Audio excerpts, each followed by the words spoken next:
200 বছরের ব্রিটিশ ভারতে যে সমস্ত আন্দোলনের কথা আমরা জানতে পারি তাদের মধ্যে অন্যতম সাঁওতাল বিদ্রোহ, মুন্ডা বিদ্রোহ, চর বিদ্রোহ, কান্টাভিল আন্দোলন আর সর্বশেষে সিপাহী বিদ্রোহ। এই যে বিদ্রোহগুলি ফুলে ফেপে উঠেছিল ভারতবর্ষের বিভিন্ন প্রান্ত জুড়ে, এই আন্দোলন বা জন আন্দোলন প্রথম কে দেখিয়েছিলেন এবং করো ইয়া মারো ইংরেজ হামারি মাটি ছোড়ো এই স্লোগান সর্বপ্রথম কে দিয়েছিল? আবুয়া দিশাম রে আবুয়া রাজ, আমাদের দেশ আমাদের রাজ, এই স্লোগান কে দিয়েছিল? এবং ভারতের রবিন হুড আসলে কে? এবং ব্রিটিশ ভারতে ব্রিটিশদের বইগুলিতে এখনো পর্যন্ত চিহ্নিতকরণ রয়েছে ডাকু এবং আতঙ্কবাদী নামে। কে সেই ভারতীয়? না জানি এইরকম কত তথ্য রয়েছে যেগুলো আপনারা একের পর এক জানতে পারবেন। আপনারা দেখছেন দ্য লং প্রসেস, আমি রয়েছি আপনাদের সাথে নয়ন। সালটা ছিল 1855। ঝাড়খণ্ডের সাহেবগঞ্জ ভাগনাডিহি থেকে একটা স্লোগান খুব জোরদার ওঠে, সিধু কানু চাঁদ ভৈরব ফুলো এবং ভানুজির নেতৃত্বে, যে করো ইয়া মারো ইংরেজ হামারি মাটি ছোড়ো। এই স্লোগান সর্বপ্রথম, যাকে আজকে আমরা হুল দিবস রূপে মানাচ্ছি বা আজকে উদযাপন করছি, সেই হুল অর্থাৎ বিদ্রোহ, তো সেই বিদ্রোহকে সাঁওতাল বিদ্রোহ বলা হয়।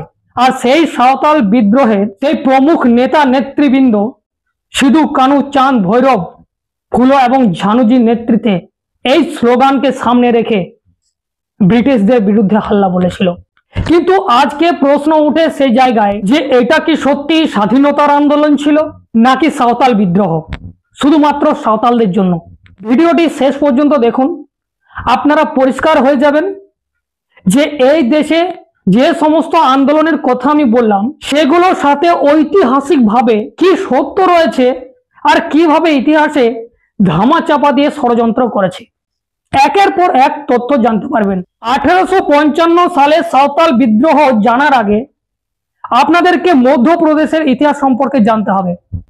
ব্রিটিশ ভারত সেই সময়ে ব্রিটিশদের অত্যাচারে এই দেশের যারা ভূমিপুত্র তারা যেভাবে অত্যাচার হচ্ছিল, যেভাবে জল জমি জঙ্গলকে তারা কেড়ে নিচ্ছিল এবং দরিদ্র অনটন চরম সীমায় ছিল, তার ওপর জাতিবাদ বর্ণবাদ, ভারতের মানুষ যারা ভূমিপুত্র তারা একদিকে জাতিবাদ বর্ণবাদের চাপে পড়ে তারা এইরকমই গোলামিতে জীবনযাপন করছিল, তারপর আবার ব্রিটিশদের আগমনে এই দেশের ভূমিপুত্ররা ডবল গোলামে পরিণত হলো। একদিকে জাতিবাদীদের অত্যাচার, দ্বিতীয় দিকে ব্রিটিশদের অত্যাচার। এবং সেই মধ্যপ্রদেশে কান্টাভিল নামক একজন মহাপুরুষের জন্ম হয় 26শে জানুয়ারি 1942 সালে। এই জাতিবাদ দরিদ্রতা উনি দেখতে পারেন এবং তিনি ব্রিটিশদের বিরুদ্ধে এবং এই জাতিবাদী গুন্ডাদের বিরুদ্ধে, যারা সেই সময়ে জমিদার শাসককার সুদখোর ছিল, তাদের বিরুদ্ধে হাল্লা বলেছিল। আর হাল্লা এমন বলেছিল যে এই সমস্ত যারা ব্রিটিশদের দালাল, যারা সেই সময়ের ব্রিটিশ সরকার, তারা যে সমস্ত মানুষদের কাজ করা অর্থ পর্যন্ত লুটে নিয়ে যেত, কবজা করে নিয়ে যেত, সেই খাজানা লুট করতেন কান্টাভিল এবং সেই খাজানা লুট করে সেই গরিব দুঃখীদেরকে দান করতেন। এইভাবে তিনি একজন মহান ব্যক্তি সেই সমস্ত মানুষদের কাছে হয়ে ওঠে। আর ব্রিটিশদের কাছে সেই কান্টাভিল হয়ে উঠলো একজন ডাকু, একজন আতঙ্কবাদী। পরবর্তীতে 1889 সালে কান্টাভিলকে ফাঁসি দেওয়া হয় এবং এই কান্টাভিল যেভাবে লড়াই সংঘর্ষ করেছিল, যেভাবে ইংরেজ এবং সুদখোর জাতিবাদীদের ঘুম কেড়ে নিয়েছিল, তাকে দেখে নিউ ইয়র্ক টাইম লিখছেন যে ইনি হচ্ছেন ভারতের রবিন হুড। আর ব্রিটিশদের বইগুলোতে আজও পর্যন্ত এই কান্টাভিলের নামে ডাকু, আতঙ্কবাদী এই সমস্ত ওয়ার্ড ব্যবহার হয়েছে, কিন্তু ভারতের ইতিহাসে ওনাকে ক্রান্তিকারী নায়ক হিসেবে চিহ্নিত করেছে। শুধু মধ্যপ্রদেশ নয়, বিহারের তিলকপুর সাহেবগঞ্জ জবরা পাহাড়িয়া সেই মহান ক্রান্তিকারী তিলকা মাঝি, তিনি হাল্লা বলেছিলেন এই সুদখোর ব্রিটিশ এবং জাতিবাদী গুন্ডাদের বিরুদ্ধে।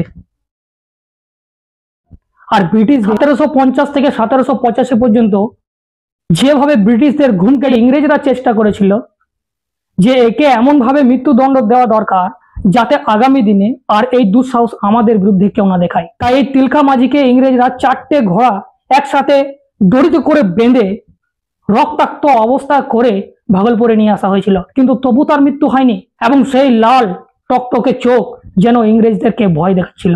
এবং বৃহত্তর একটা বট গাছে কয়েক হাজার মানুষের সামনে ফাঁসিতে টাঙিয়ে দেয় এবং সেখানে তার মৃত্যু হয়।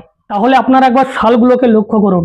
যাকে আজকে আমরা হুল দিবস হিসাবে জানি সেটা 1855 কান্টাভিল ঠিক সেই সময়ে, এবং তার থেকে বহু আগে 1750 থেকে শুরু করে 1785 পর্যন্ত তিলকামাঝি সেই আন্দোলন করছেন। কিন্তু আজকে ইতিহাসের পাতায় আমরা কি দেখি? সিপাহী বিদ্রোহের মঙ্গল পাণ্ডেকে বলা হয় স্বাধীনতার ক্রান্তিকারী পুরুষ। তাহলে এই মঙ্গল পাণ্ডে যে সময় ব্রিটিশদের হয়ে কাজ করছিল, তাহলে সেইগুলি আপনি চিন্তা করুন কাদের বিরুদ্ধে যাচ্ছিল, কোন সমাজের বিরুদ্ধে যাচ্ছিল? যারা এই দেশের জল, জমি, জঙ্গল এবং বর্ণবাদীদের বিরুদ্ধে লড়াই চালাচ্ছিলেন, ব্রিটিশদের বিরুদ্ধে, বর্ণবাদের বিরুদ্ধে। তাহলে সেই সিধু কানু, বিরসা ফুলে, চাঁদ, ভৈরব, তিলকামাঝি, এরকম অসংখ্য মহাপুরুষ যারা এই দেশের ভূমিপুত্র, তাদের বিরুদ্ধে গুলিটা চলেনি তো? প্রশ্ন করা। এই মঙ্গল পাণ্ডে কিভাবে এই ব্রিটিশদের বিরুদ্ধে তার মন উগ্র হয়ে উঠলো? কেনই প্রথম হাল্লা বলেছিল? এটার বলার পেছনেও কারণ রয়েছে। কারণ এই মঙ্গল পাণ্ডে জানতোই না যে ব্রিটিশেরা এই মঙ্গল পাণ্ডের সাথে কি করছে। এই ব্রিটিশদের সেনাবাহিনীতে মাতাদিন ভাঙ্গিও থাকতেন। সে প্রচন্ড পরিশ্রমী, প্রচন্ড পরিশ্রমের ফলে মাতাদিন ভাঙ্গি একটা ঘটি ছিল, সেই ঘটিতে করে জল খেতে যায় এবং সেটা দেখে মঙ্গল পাণ্ডে বলেছিল যে আরে ভাঙ্গি লোটা ছুকার অপবিত্র করোগে क्या? এই কথা শুনে মাতাদিন ভাঙ্গি বলেছিল যে আরে ও पंडित, तुम्हारा उस दिन पवित्रता कहाँ जाता है? जो अंग्रेज का जो बंदूक में कारतूस तुम छूलते हो वो गाय का चर्बी और सुअर का चर्बी मिला हुआ है। তো এই কথা যেই বলেছে মঙ্গল পাণ্ডে তো টেনশনে চলে এসেছে, যেটা তো ধর্মের ব্যাপার। তো তারপর থেকে তার মনে এই ধরনের একটা উগ্র মনোভাব তৈরি হয় ইংরেজদের বিরুদ্ধে। তারপরে সে আন্দোলন চালায়। কিন্তু এর আগে যে আন্দোলনগুলোর কথা আমি বললাম আপনাদেরকে, সেই আন্দোলনগুলো তাহলে কি ছিল? তাহলে আজকে যে হুল দিবস মানাচ্ছি সেটা কি সাঁওতাল বিদ্রোহ ছিল? তিলকামাঝি যে আন্দোলন করেছিলেন ব্রিটিশদের বিরুদ্ধে, সুৎকরদের বিরুদ্ধে, সেটাও কি স্বাধীনতার আন্দোলন ছিল না সাঁওতাল বিদ্রোহের আন্দোলন ছিল? আপনারা নিজেরা বলুন। কারণ এই পণ্ডিতেরা, যারা জাতিবাদী জড়, যারা জাতিবাদীর মাথা, তারা যখন আন্দোলন চালাচ্ছে ব্রিটিশদের বিরুদ্ধে তখন সেটা স্বাধীনতার আন্দোলন, আর এই দেশের ভূমিপুত্ররা যখন আন্দোলন চালাচ্ছে তখন সেটা একটা জাতি বা জনগোষ্ঠীর আন্দোলনে সীমাবদ্ধ হয়ে যাচ্ছে। 1875 থেকে 1900 যে পিরিয়ড কাল, সেই পিরিয়ড কালটা ভয়ঙ্কর ছিল। তখন মুন্ডা আন্দোলনের নামে বিরসা মুন্ডাজি আন্দোলন চালাচ্ছেন, সেটাও কিন্তু এই জাতিবাদী, বর্ণবাদী এবং ব্রিটিশদের বিরুদ্ধে লড়াই ছিল। এবং সে স্লোগান লাগিয়েছিলেন যে আবুয়া দিশাম রে আবুয়া রাজ, আমাদের দেশ আমাদের রাজ, মানে আমাদের দেশে আমরা রাজত্ব করব। এরা হচ্ছে দিকু, অর্থাৎ এরা হচ্ছে বিদেশি। তাই উলগোলানের ডাক দিয়েছিলেন, মানে বিদ্রোহের ডাক দিয়েছিলেন। সেটাকে মুন্ডা আন্দোলনে রূপান্তরিত করে একটা জাতি বা জনগোষ্ঠীর আন্দোলন রূপে সীমাবদ্ধ করে রেখে দিল। তাহলে এই ইতিহাসকার বা এই যারা ইতিহাস লিখছে তারা আসলে কারা? তাদের পরিচয় কি? তারা কি ইতিহাসের সাথে ছেড়খানি করেছে নাকি আপনার সাথে, এই দেশের ভূমিপুত্রদের সাথে অন্যায় করেছে? আপনারা নিজেরাই বলুন।